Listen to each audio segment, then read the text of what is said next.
Great, welcome everybody to Place Talks at the Prelinger Library and to the Open Engagement Conference, and thank you for coming. We'll tell you about a couple of things today in this intro, which is Place Talks, Open Engagement, and the Prelinger Library.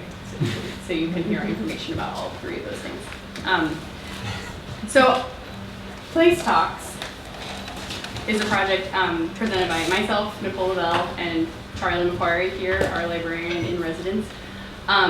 Here at the Prelinger Library, with support from Megan Prelinger, who's here, as well as Rick, who is the co-founder and operator of this library. So I'm really excited. We have a series, I'll tell you about it, but we're here for the Open Engagement Conference, the theme of which is power. And I'll tell you a little bit, you all know. We're all here for Open Engagement International Conference and platform to support socially engaged art. The conference highlights the work of transdisciplinary artists, activists, students, scholars, and community members. And I think this is a perfect synthesis. This place often synthesizes a lot of those different kinds of people. So Charlie and I started Place Talks here at the Prelinger back in 2015 as an experiment, a way to see if we could expand open hours access to this library. Oh shoot, you should talk about the library first. Sorry, normally we don't explain it all. Charlie will tell us about the library. I hope Megan will correct me if I get anything wrong, but you are here in the Prelinger Library. All this really is physically, of course, is the book collection of Rick and Megan Prelinger, co-founders. Megan is right here. And what it is, in addition and beyond that, is a space where we try to think about how we can change the meaning of library, how we can play with things like providing access to information, recontextualizing historical materials, and reusing those in interesting and exciting ways, and building community around that practice and seeing where that takes us. And that's one of the things that we're trying to do with Place Talks. I don't know there's really that much more to say about the library, honestly. I think that's about it. Charlie's lots of open hours posted on the website, and there's also an interview about the library and how it relates to the conference very important, themes actually. that's on the Open Engagement website blog. The blog just did an interview with Megan where she addresses these all very beautifully and in much greater depth. So I recommend reading it. Great. Okay, so all of that context, Place Talks is a lecture series that happens here at the library once a month, although this is a special, now there's twice a month at this moment in time. And we started as an experiment at the invitation of Megan and Rick to expand their open hours public access through programming presented by artists. And we were like, oh, I can do that. And it became a really successful experiment. This sort of narrative-based performance presentations driven by research became something that spoke to a lot of people as both audience members and after our first open call, we received a ton of interest, and so we're growing. We have a third season coming up. We're in our second season. So the speakers this season and in previous seasons all approach place in broad ways, specific ways. They talk about San Francisco sometimes, the Bay Area, California, the larger coastal West, but also about places that seem infinite sometimes, like the sea and places for the dead, and the expanse of Christopher Columbus's reach, which we'll hear about today. But all of the talks are united in the sense that they are reflections of personal perspective on space, which is in turn, that's how I define what place is sort of human experience attached to a space. We'll move along.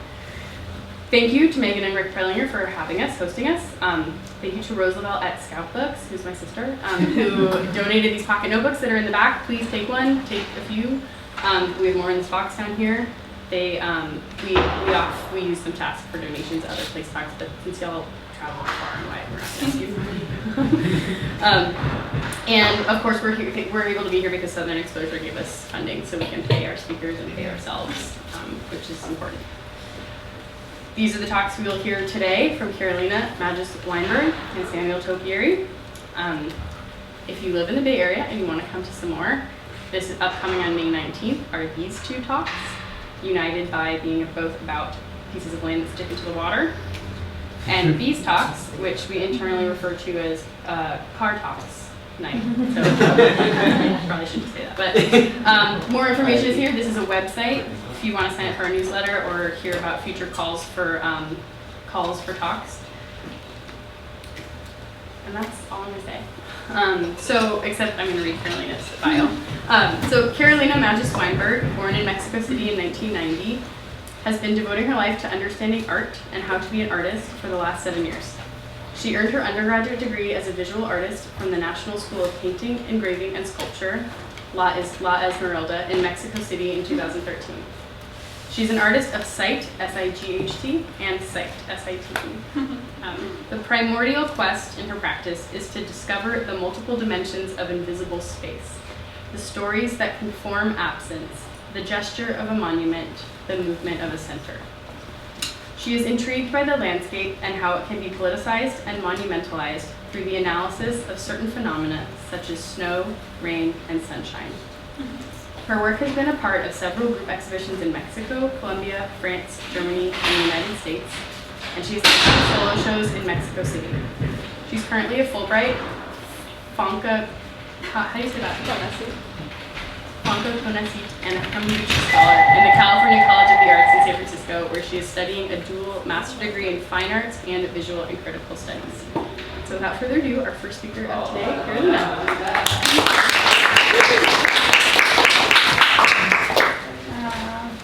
First of all, I want to say thank you to Nicole and Charlie, because I came to one place talk last year and I was like, oh my god, it's one of the best things I've seen in my life. But really, I cannot imagine anything like this happening in my context in Mexico at all, and I'm just like, I want to bring this back to Mexico, as I've told you. And then thanks to Megan and, well, Rick, who I hope he can arrive, because of this library is just like fascinating. And just like, again, I cannot believe this exists.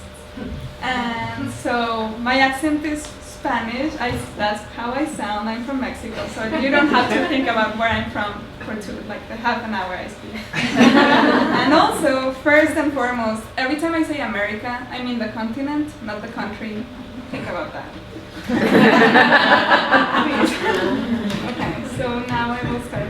The name of the talk is Where is Columbus, a Disoriented Monument? In December 1953, my grandmother embarked into a journey. She was traveling from Argentina to Europe on a boat named the Augustus of the Italian fleet. She had saved all her money working as a history teacher and was traveling with a heart full of excitement, ready to see the Baroque, Gothic, and Renaissance wonders she had learned about forever. She was traveling in the second class and shared a cabin with a German woman who was returning from Europe after World War II. After 19 days at sea, out of Buenos Aires, having stopped in Montevideo, Santos, Rio, and Senegal, the Augustus finally arrived to Barcelona. Excited to be laying foot on European soil for the first time in her life, she and tired of boats, my 25-year-old grandmother set out to explore the city immediately.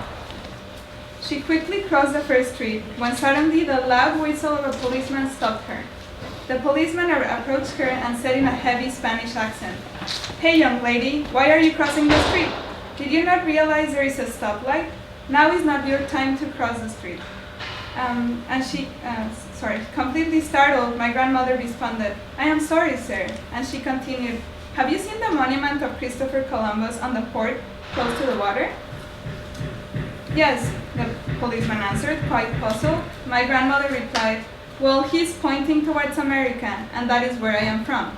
I am a native of those American lands, and I have never seen this thing you call a stoplight until today." This epic story, full of family mythology, has led me to pursue a great investigation about Columbus monuments for the last 2 years. Today, I am sharing with you this story amongst the many other stories that have sprouted from this initial narrative seed. Trust me, it is quite an unexpected path that has brought me to these amazing discoveries, very much like Columbus's travels themselves. So now let's go back to that monument in the port of Barcelona. At the top of a 131 feet tall column stands a 24 feet tall statue of Christopher Columbus, built in 1888. This monument is particularly interesting because of Columbus's gesture. Emblematically, Columbus actively points towards the New World with his right hand, while holding a scroll in the left. At least this is what everybody, exactly like my grandmother, immediately assumes, as well as every single tour guide in the city. Yet it takes only a compass to evaluate the direction of the pointing finger and prove this fact to be wrong. In fact, confused as he was 500 years ago, Columbus is now pointing towards America, is not pointing towards America or even towards Genoa, his birthplace, as some people have suggested, but he's actually pointing south. In fact, Columbus is pointing towards the legendary island of Majorca. To point either to Genoa or to America, the statue would have needed to be pointing inwards, towards the land and city of Barcelona. This gesture, in turn, would have probably been read as a mistake, and as a failure to highlight Columbus's naval exploration. So Columbus is pointing more like a generic symbol towards the ocean, towards the idea of sailing, more than the direction of his travels. This gesture is paradoxical. The gesture is read as a symbol of discovery and adventure, and also it includes a degree of disorientation. For me, this means this monument is confused, and so it is perfectly suitable for this man. What else would such a confused character merit if not a disoriented monument? Columbus has had, indeed, a confusing origin, a confusing life, and a confusing way of being remembered.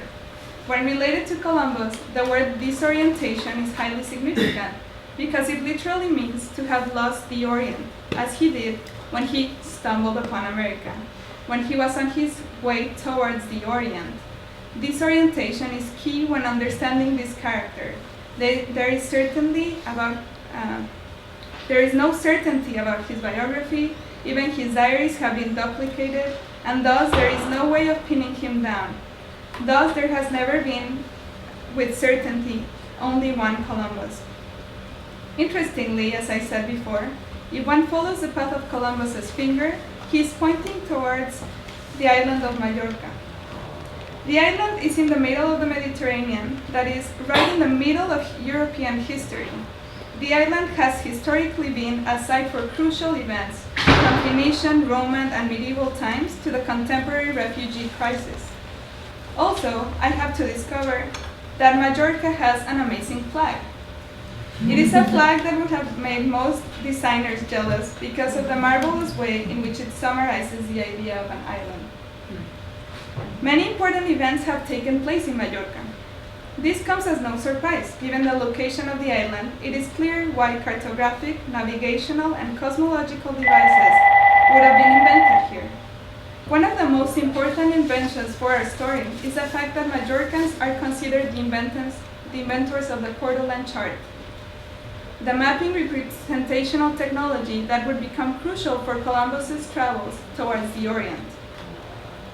Portolans are navigational maps that use compass directions and estimate distance observed by pilots at sea to create a geometrical composition. The fascinating characteristic of these maps is that they are built through experience.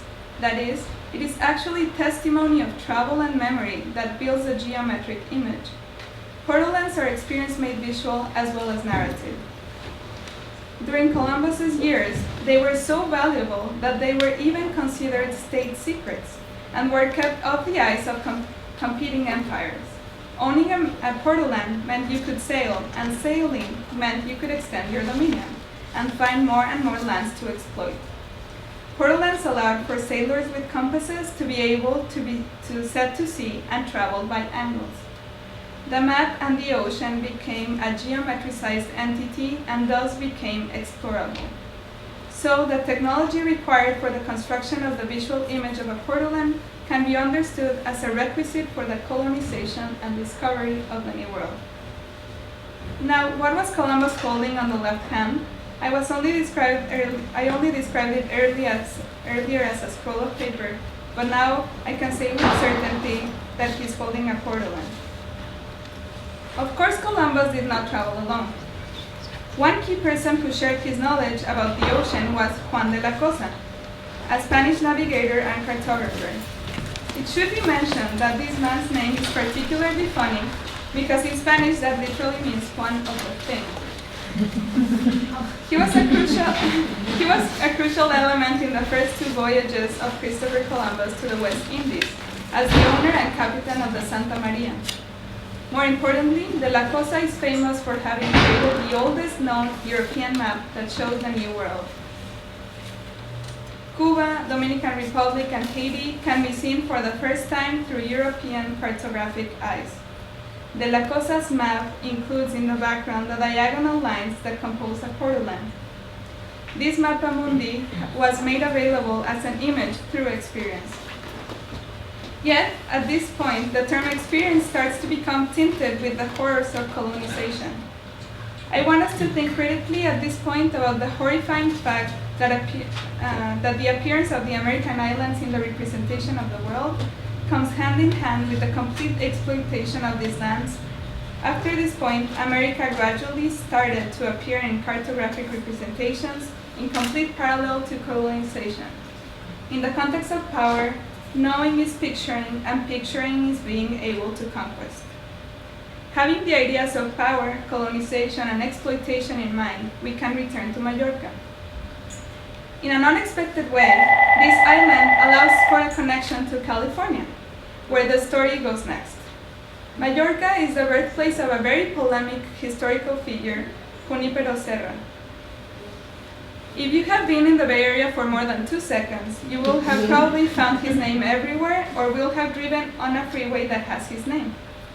Junípero Serra was the friar of a San Franciscan order during the 18th century, where the Spanish colonial dominion was operating at full throttle.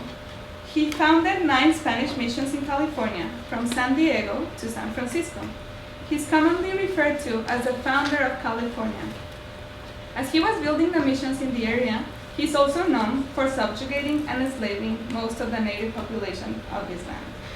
Junípero Serra is an incredibly polemic historical figure, being sanctified by the church on the one hand, and equally being condemned by the native peoples who inhabited these lands and were forced to abandon their culture through genocide. There are 2 monuments in California related to this historical figure that are worth mentioning. His famous motto was, "Always forward, never back." It is probably this motto that awarded him a very literal monument in Hillsborough, California, just off Freeway 280. It's really fun. Apart from the description of the monument as very goofy or as a decorative highway troll, or even a man in a bathrobe bowling, the most accurate description I have found so far describes the monument by saying, "This controversial depiction of the founder of California looks as though it was sculpted from mashed potatoes."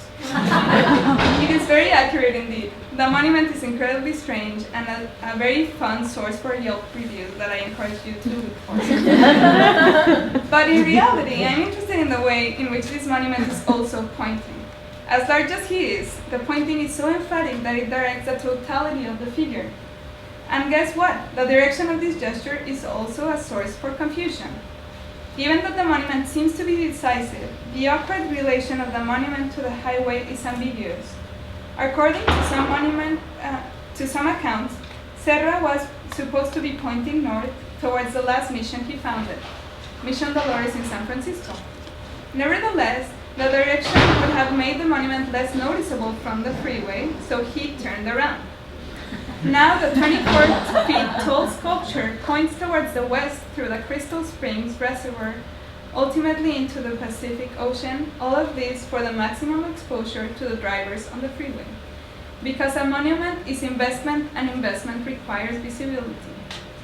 There is a second monument of Junípero Serra worth mentioning today. This one has recently been the site of great commotion. This monument of Serra's is located in Monterey, California. The 1891 granite sculpture was beheaded last October, shortly after the canonization of Junípero Serra by Pope Francis in Washington, D.C. This happened after a number of demonstrations against his canonization by several groups of Native Americans who emphasized his excessive conquest and dominion over the region, often calling him a saint of genocide. While some people talk about this issue as a defacement of a historical monument, others approve the gesture as an emphatic and necessary response to this character's presumed sanctity. A few weeks ago, a girl at the beach found the head across the street from the location of the monument. As you can begin to elucidate through these stories, what I am pointing at is the fact that monuments are alive. Monuments operate as physical sites of history. Monuments allow for historical figures to be located in space and to become accessible. With this concept in mind, I would like to describe the final monument in the story. Now is the time to go find Columbus again.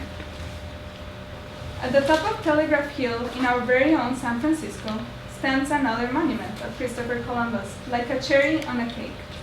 Similarly to the one in Barcelona, I was also first interested in this monument by his gestures. Yet, unlike that first Columbus, this one is not pointing, at least not so emphatically. Columbus here has more of an empowered stance. He stands tall with a cross on his chest, holding a piece of paper in his left hand. His right hand is not pointing anywhere, but his gaze is. His body, his gaze, and his position are all directed towards the west. This monument seems to be literally oriented. Located at the top of the hill, Columbus has the task of overlooking the Golden Gate Bridge and the passage of cargo ships that are transporting products from China. Columbus, who had the plan to go to Asia and stumbled upon America, has now been granted a monument that gazes into the immensity of the Pacific Ocean. Following the idea of the monument as a physical representation of history, all monuments share a crucial characteristic. They are tied to the location in fascinating ways. Monuments have the purpose of demarcating the territory on which they stand. They make the land mean. Or, as we have seen, monuments determine the land towards which they are symbolically related through gesture and pointing. Gesture is particularly interesting because it proposes an intermediary space between two moments, as if the monument were paused in an ongoing movement. Monuments have a way of operating within a city and thus within the history as well. So the monument to Columbus in San Francisco is both a foreigner and a local. What I mean by this is that the monument is somewhere physical. Although Columbus might always allow us to think about colonial times and Spanish travelers, at the same time he allows us to think about San Francisco today. This is because monuments exist in a liminal temporality between then and now. This particular statue was created in 1957 by Italian sculptor Vittorio de Colbertraldo and inaugurated on October 12 as a donation of the American-Italian community to the city. It was installed at the top of Telegraph Hill, crowned by Pioneer Park in front of Hoyt Tower. Before the tower and the statue, this hill was the Marine Telegraph Station, a signal station that informed citizens of the arrival of ships in the early days. That telegraph is what gave this hill its name. Yet there is a nuance I just recently discovered.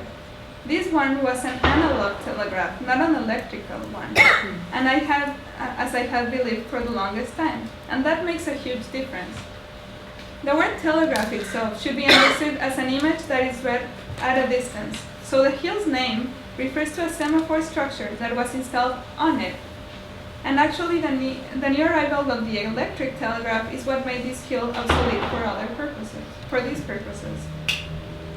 The semaphore was installed.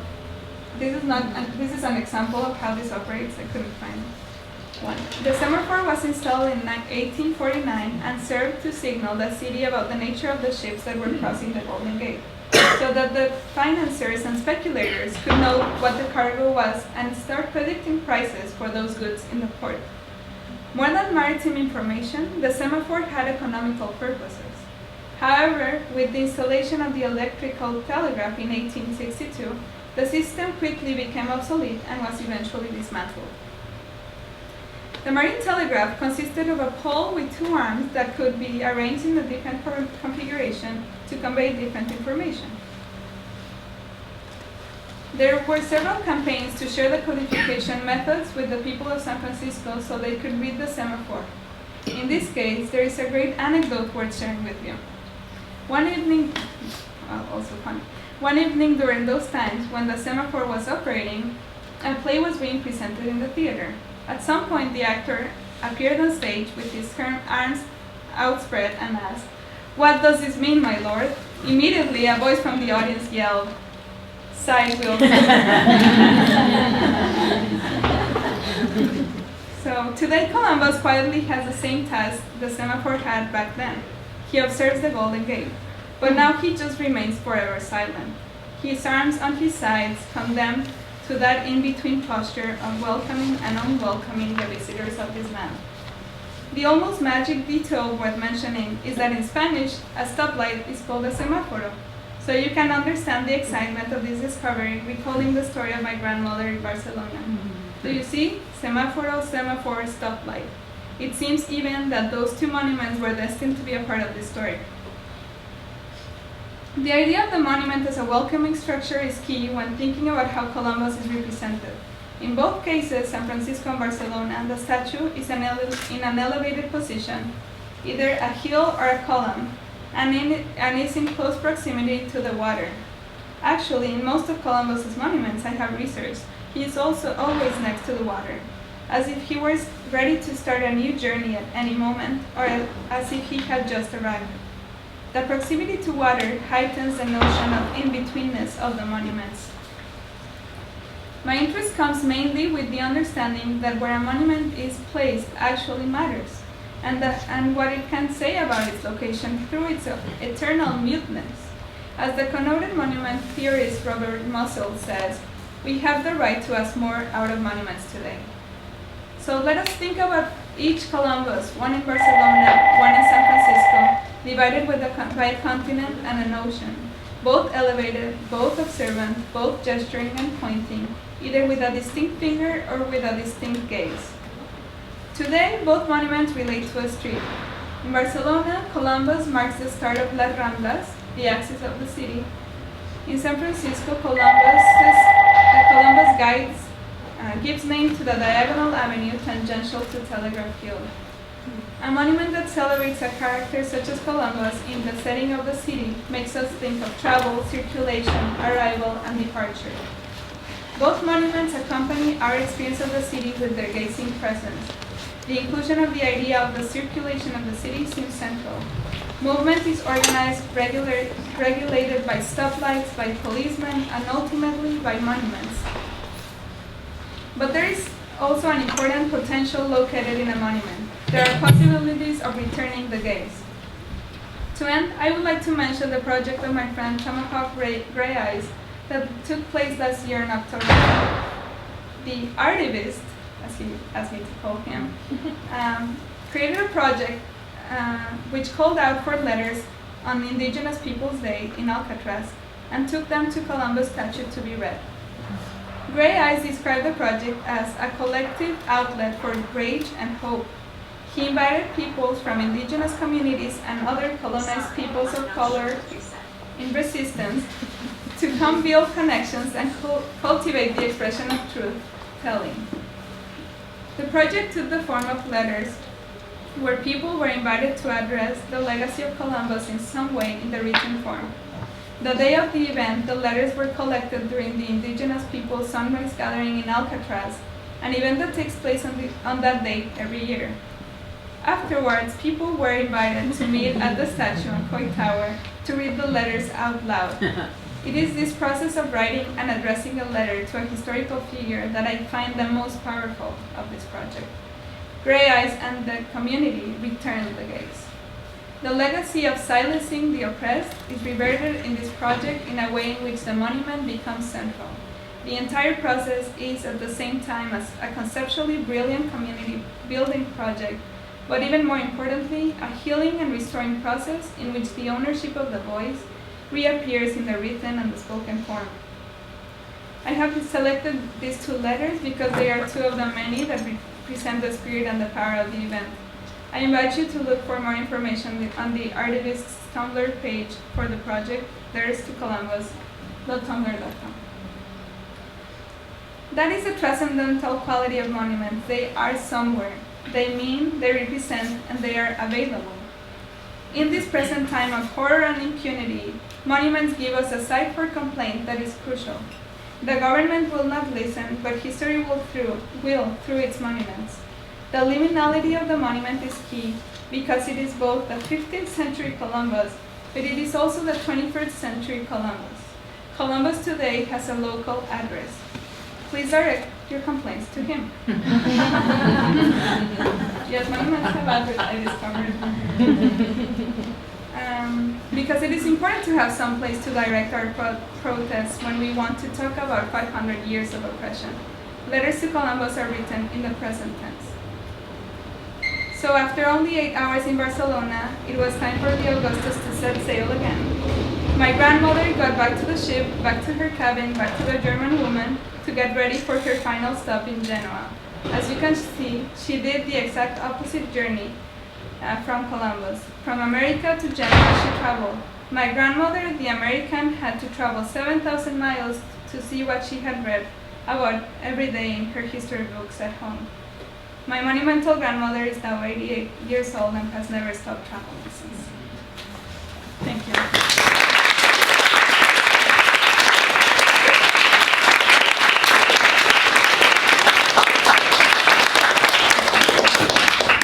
We have time for questions if anyone has any questions. Yeah, please. Also, I encourage everyone in the hallway to try and file in. We'll take a break after this talk. But questions for Carolina if anyone has any. Or even comments. Oh, I was just at the Legion of Honor last week and I was looking at another sculpture of Columbus. I don't know if you're familiar with this one. No. He's a boy and he's reading. And I don't know where it was originally placed or who it was commissioned by. It's in one of the galleries. Oh, okay. But it's anyway, inside of them. It's inside, and he's got. I noticed it because I wanted his shoes. It's a marble sculpture, and the artist had carved these beautiful leather shoes that I thought I would wear those today. So I remembered that. But if you have an interest in Columbus sculptures, you might want to check them out. Oh yeah, he's everywhere. Yes. Any other questions, comments? So I was driving up from Santa Cruz today, and I'd never seen that Junipero sculpture. I had no idea, and we just saw it as we were driving up. Do you know when it's built? In the 50s, or sorry, now I can't. 57. Probably, yeah, 57. Yeah, I wasn't sure about the number. It's weird. No one really knows why he's there, and a lot of people say just take him down. That's an awful sculpture. But some people, the thing is with history, things start to mean to people. So you cannot just take him down. And with the Junipero Serra, the other one that was beheaded, a lot of people are like, well then leave him without a head. That means more than having him. But now they have a lot of funding to replace the head. There's all that, the way monuments mean more when they have been altered, that brings awareness to them, and now they want to be restored. Do you know if any sort of criminal charges have been filed in that case? What is the legal position of monuments here in this country? Oh. That would be quite interesting. What kind of personhood do they have? Is this considered vandalism? It surely is, because in the interviews I found about the beheading, they were interviewing the police. There's a police search happening right now trying to find. But since the head was in the water, the old hints of who took it down are blurred. And also no one cares about monuments either, so they're not being surveilled, right? There's most of the comments where there was not a camera on the monument because everybody thinks they're dead and no one will touch them. But the truth is, they are history, right? So I don't know. That's a great question. Because in Europe, there's a lot of discussion now about roads, about in Oxford, the Cecil Road statue, and also in Cape Town, South Africa. But in Cape Town, it was finally removed, and Oxford, I think, is still under. But because the discussion started before, so of course nobody could just go and all eyes were on the statue already, so nobody could have done it. There are also weird objects that are there between a park, a piece of a park decoration, but also a building. It's not really clear. I don't know the law in this country. I think no one really understands it, but yeah. Let's do one more, and then we'll take a break so people can move around. Just a little bit of an unrelated question. I'm curious about your own artwork. If it dovetails with this research at all, or Oh. if you can say that in like a elevator pitch. Oh my god. It totally does.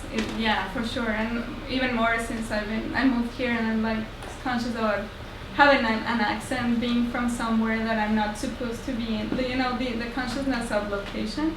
And I think one of my most successful artworks, so the one people like, is my obsession with snow. And I've been recording trying to find snow, coming from a place where there's no snow. We have this craving for Europe, we have these expectations of what Christmas looks like in Mexico, but there's no snow. So when I was in France, I saw something falling from a window. I was so excited, I just ran out with it was September. White thing falling from the sky, I'm like, that's snow. I started chasing after them, and then I discovered it was falling from a tree. But then it's just this beautiful video of things falling, and so that allowed me to think of how gaze is culturally biased, and you have these expectations of what things look like, and how you can change them on your own. So something like snow, as monumental as snow, can be altered. So, and right now I'm doing, exploring the idea of color and colonization, and how the use of color is also associated to third world and children. Excessive use of color is associated to third world and children, and why is that, And of course, Columbus is to blame. He's to blame about anything. Thank you so much. Thank you very much.